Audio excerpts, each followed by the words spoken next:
क्या आप प्रेग्नेंट हैं, माँ बनने वाली है और ये सोच रही है कि आपके दांत और मसूड़ों का देखभाल कैसे होनी चाहिए? या क्या आप ये जानते हैं कि आपके मौजूदा दांतों का समस्याओं से आपके बच्चे की सेहत पर भी असर पड़ सकता है?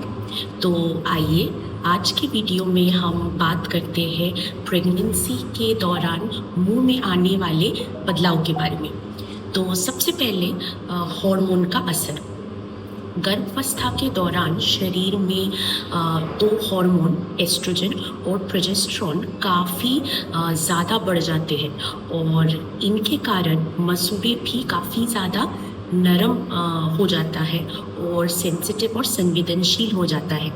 छोटी सी गंदगी या प्लाक से भी सूजन, दर्द या खून आ सकता है।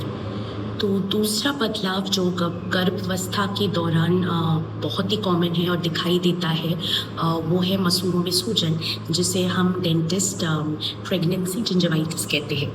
तो centre for disease control and prevention CDC के अनुसार लगभग 60 से 75% के गर्भवती महिलाओं को ये प्रेगनेंसी जिंजवाइटिस का समस्या हो सकता है और इसका कारण भी है गर्भावस्था के दौरान शरीर में एस्ट्रोजन और प्रोजेस्टेरोन हार्मोन का मात्रा काफ़ी बढ़ जाता है और ये दो हार्मोन गर्भस्थ शिशु के लिए यानी फीटल ग्रोथ और डेवलपमेंट के लिए बहुत ज़्यादा ज़रूरी है, इम्पॉर्टेंट है।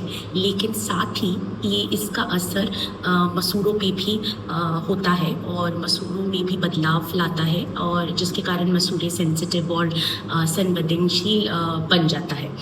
तो अब बात करते हैं प्रेगनेंसी जिंजवाइटिस के कुछ लक्षण के बारे में। तो सबसे पहले ब्रशिंग या फ्लॉसिंग के समय मसूड़ों से खून आना, मसूड़ों का लाल शाइनी दिखाई देना, मसूड़ों में सूजन, मसूड़ों में हल्की दर्द, छूने से मसूड़ों में थोड़ा तकलीफ या अनईजी फील होना, मुंह में दुर्गंध और ब्रशिंग और फ्लॉसिंग के बाद भी ये इसका रह जाना कुछ कॉमन लक्षण होता है।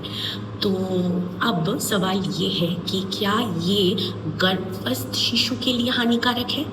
तो इसका जवाब है मसूड़ों का लाल होना या मसूड़ों में सूजन डायरेक्टली सीधी तौर पर गर्भस्थ शिशु के लिए हानिकारक साबित नहीं होता, मतलब कोई नुकसान नहीं पहुंचाता। ना ही इसके कारण मिसकैरेज यानी गर्भपात या समय से पहले डिलीवरी, प्री टर्म बर्थ होता है।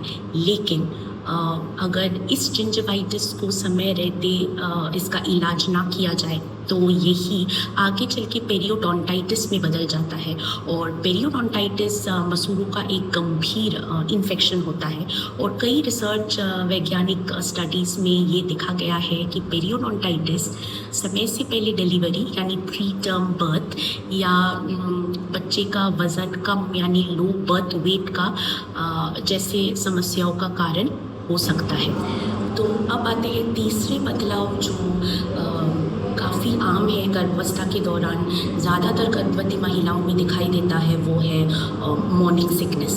ये ना केवल सुबह होता है पर ये दिन में किसी भी समय हो सकता है और ये हल्की दिल में मचल, नौसिया जैसी फीलिंग से लेकर बार बार उल्टी होने तक हो सकता है। ये मॉर्निंग सिकनेस दांतों को नुकसान पहुंचाता है। उल्टी या हार्ट बर्न, जी मचलने के दौरान पेट का एसिड मुंह तक आता है।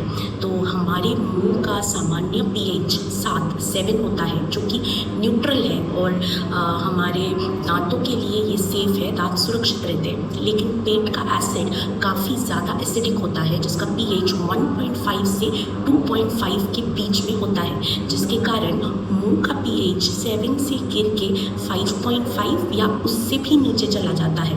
अब इतना एसिडिक इन्वायरमेंट मुंह में दांत के लिए हानिकारक होता है, दांत सेफ नहीं रहता, दांतों की जो ऊपरी परत इनामल उसको नुकसान पहुंचने लगता है और धीरे धीरे वो खुलना शुरू कर देता है। नतीजा दांतों में सेंसिटिविटी, इनामल इरोशन और कैविटीज़ बनना शुरू हो जाता है।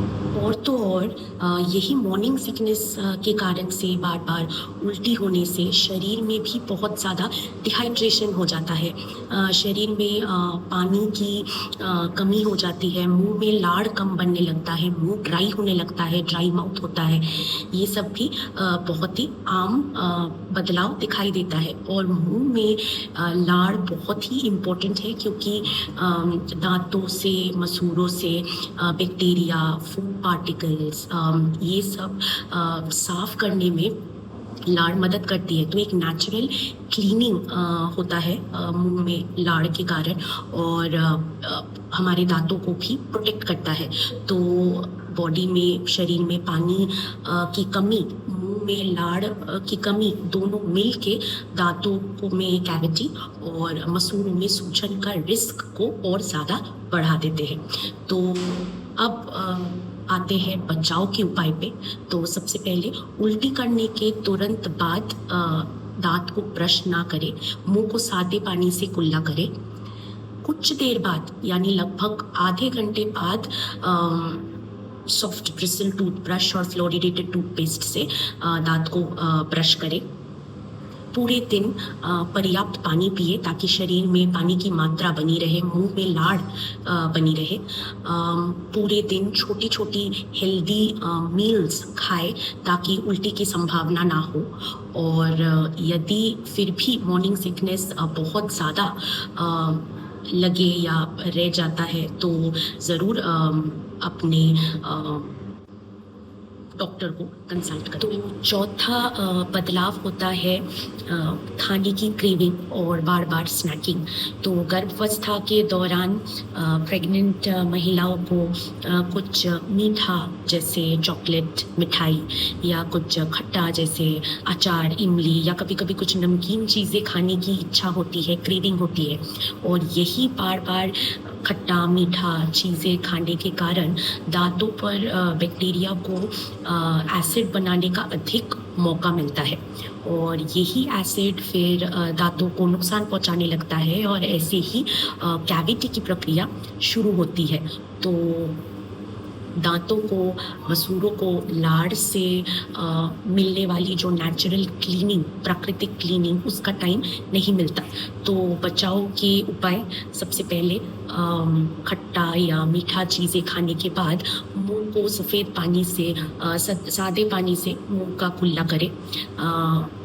दूसरा, स्नैकिंग के बजाय पूरे दिन में हेल्दी मील्स चुने, और कम एसिडिक खाना और शुगर फ्री खाना खाने की कोशिश करें। और रेगुलर रात को भी ब्रश करना ना भूलें। पर्याप्त पानी पिए ताकि डिहाइड्रेशन ना हो और शरीर में पानी का मात्रा बनी रहे, और मुंह में भी लाड़ की मात्रा बनी रहे। तो पांचवा बदलाव है ड्राई माउथ। गर्भावस्था के दौरान महिलाओं को अपना मुंह सूखा लगने लगता है, ड्राई लगने लगता है, लाड़ गाढ़ी लगने लगती है। लाड़ दांतों से, मसूड़ों से बैक्टीरिया, फूड पार्टिकल्स साफ करते हैं और मुंह को क्लीन रखते हैं, और दांतों से एसिड को साफ रखते हैं और दांतों को प्रोटेक्शन देता है। तो जब लाड़ कम बनती है, मुंह या लाड़ गाढ़ी लगने लगती है, मुंह सूखा होने लगता है, तो दांतों में कैविटी और मसूड़ों में सूजन का रिस्क भी बढ़ जाता है। तो बचाव का उपाय, सबसे पहले दिन भर पर्याप्त पानी पिए, शुगर फ्री च्युइंगम चबाए ताकि मुंह में लाड़ की फ्लो बढ़े। मुंह अगर ज़्यादा सूखा लगे तो अल्कोहल फ्री माउथ वॉश का इस्तेमाल करें, और अगर ज़्यादा तकलीफ हो तो डेंटिस्ट से कंसल्ट करें। तो प्रेगनेंसी एक बहुत ही खास समय होता है जब आप और आपके बच्चे की सेहत जुड़ी हुई होती है। तो कुछ सादे कदम, थोड़ी सी ध्यान देना और समय पर देखभाल से आपके दांत और मसूड़े स्वस्थ रह सकते हैं, और बच्चे को भी एक अच्छा शुरुआत मिल सकता है। तो टाइनी टीथ इनिशिएटिव के जानकारी का मटेरियल मैं बहुत जल्द टूथ टॉक के पेज पे शेयर करूंगी, ताकि आप सबको और इसके बारे में अच्छे से जानकारी मिले।